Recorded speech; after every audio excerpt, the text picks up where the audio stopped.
మహాగణాధిపతే నమః. శ్రీ గురుభ్యో నమః. శ్రీమాత్రే నమః. వెల్కమ్ టు ఎయిట్ భక్తి ఛానల్.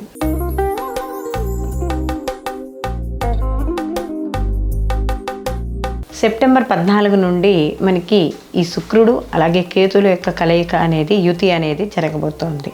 శుక్రుడు సెప్టెంబర్ 14న మనకి ఈ యొక్క సింహరాశిలోకి ప్రవేశించడం అనేది జరుగుతోంది. ఈ ప్రవేశం వల్ల ఈ యొక్క కేతువు మరియు శుక్రుడు కలయిక వల్ల ద్వాదశ రాశుల వారికి శుభ ఫలితాలు ఏ విధంగా ఉంటాయి అనేది తెలుసుకోబోయే ముందర అసలు శుక్రుడు కేతువు అంటే ఎటువంటి స్వభావం ఎలా ఉంటుంది అని చూసుకున్నప్పుడు శుక్రుడు కంఫర్ట్ని ఎక్కువగా ఇవ్వడం అనేది జరుగుతుంది. అంటే ఎప్పుడు లగ్జరీ లైఫ్ అంటే కార్లు లేకపోతే ఏవైనా మనకి ఈ ఇంట్లోకి ఉపయోగపడే వస్తువులు కొనుక్కోవడము, వస్త్రాలు, ధనప్రాప్తి, అలాగే ఆభరణాలు, ఇలాంటి వాటికి అన్నింటికీ కూడా శుక్రుడు కారకుడుగా చెప్తాం. అలాగే వివాహము, వైవాహిక జీవితము, సంతాన ప్రాప్తి, ఇవన్నీ కూడా శుక్రుడి కారకాలుగా మనం చెప్పడం అనేది జరుగుతుంది. అయితే ఇక్కడ ఏంటంటే ఎక్కువ కోరికలు వస్తూ ఉండడం, అంటే ఒక కోరిక తీరగానే ఇంకొక కోరిక పుట్టడం, అంటే ఏదైనా సరే నిరంతరము కూడా సౌఖ్యాన్ని కోరుకుంటాడు శుక్రుడు. అయితే దీనికి మనకి ఏదైతే శుక్రుడు కోరుకుంటారో దానికి పూర్తి విరుద్ధంగా ఉండడం ఉంటుంది కేతువుది.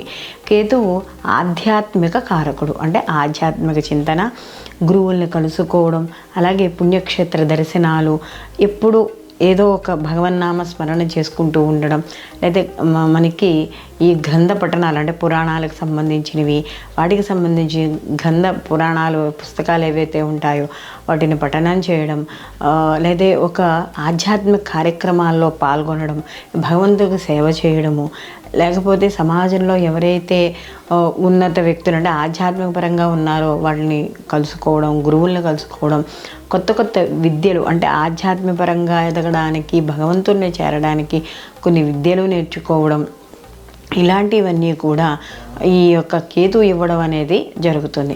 అలాగే కేతువు మనకి చూసుకున్నప్పుడు ఎలా ఉంటుంది అంటే ఏదో ఒక అనుభవించేసి జీవితాన్ని ఇంకా వైరాగ్య స్థితికి వచ్చి నాకేం అవసరం లేదు అని అనుకునే స్థాయిలో ఎవరైతే ఉంటారో ఆలోచనలు కూడా అదే విధంగా ఉంటాయి. అంటే ఒక వ్యాపారవేత్త ఉంటే ఎక్కువ లాభాలను ఆశించకుండా వ్యాపారం చేయడము, లేకపోతే ఏదైనా గొడవలు లేకపోతే ఏమేమి ఉన్నా కూడా ప్రతిదాన్ని కూడా కొంత వదిలేయడం, అంటే పైన భగవంతుడే చూసుకుంటాడులే అనే విధంగా వదిలేయడం, ఇలాంటి ఆలోచనలన్నీ కూడా కేతువుకు సంబంధించి ఉండడం అనేది జరుగుతుంది.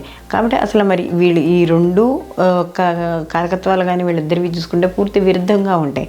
మరి ఇలాంటప్పుడు ఈ రెండు విరుద్ధమైన గ్రహాలు ఒకే చోట చేరినప్పుడు, అందులో సింహరాశిలో చేరినప్పుడు ఏ విధంగా ఉంటాయి అనే విషయాన్ని, అలాగే ద్వాదశ రాశుల వారికి ఎటువంటి శుభ ఫలితాలు ఉంటాయి అనే విషయాన్ని కూడా ఇప్పుడు మనం తెలుసుకుందాం. సింహరాశి వాళ్ళకి ఈ జన్మలోనే శుక్రకేతుల యొక్క కలయిక ఏర్పడడం, దీని ద్వారా వీళ్ళకి ఎన్ని సకల విధాలైన అంటే వీళ్ళకి ఏవైతే కంఫర్ట్ జోన్స్ ఉన్నాయో అన్నీ కూడా ఏర్పరచుకున్నా కూడా ఏదో చిన్న లోపాలు అనేవి, అంటే వీళ్ళు చేసే పనిలో సంతృప్తి అనేది లేకపోవడం అనేది ఉంటుంది.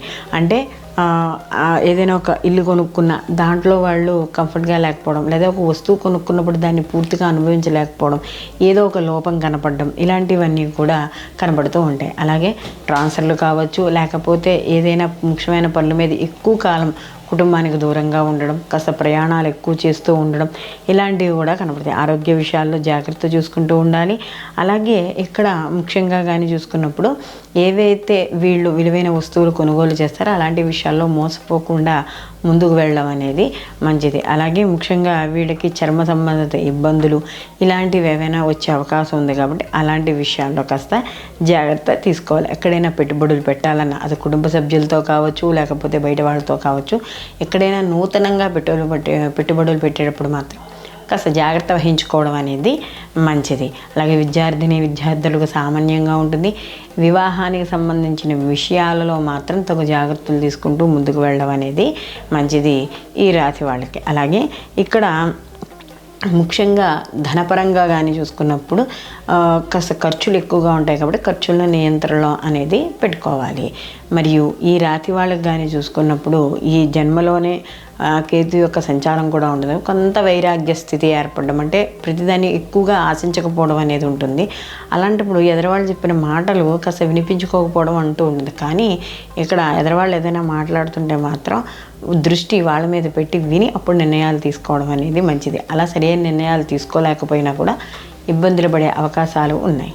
వీళ్ళు మరిన్ని మంచి ఫలితాలు పొందడానికి వీళ్ళు ప్రతి నిత్యము కూడా గణపతి అంటే మనకి వల్లభ గణపతి అని చెప్తాం కదా, ఆ వల్లభ గణపతిని ఆరాధన చేయడం, లేదా హరిద్రా గణపతిని ప్రతిరోజు కూడా చిన్న గణపతిని చేసుకొని 21 నామాలతో ప్రతిరోజు కూడా గణపతి ఆరాధన చేయడం ద్వారా ఏవైతే విఘ్నాలు అవన్నీ ఏర్పడతాయో అవన్నీ కూడా తొలగిపోవడం అనేది జరుగుతుంది. స్వచ్ఛమైన స్ఫటికలింగాలు, రుద్రాక్షమాలలు, అలాగే జాతి రత్నాల కోసం కింద నెంబర్ని సంప్రదించగలరు.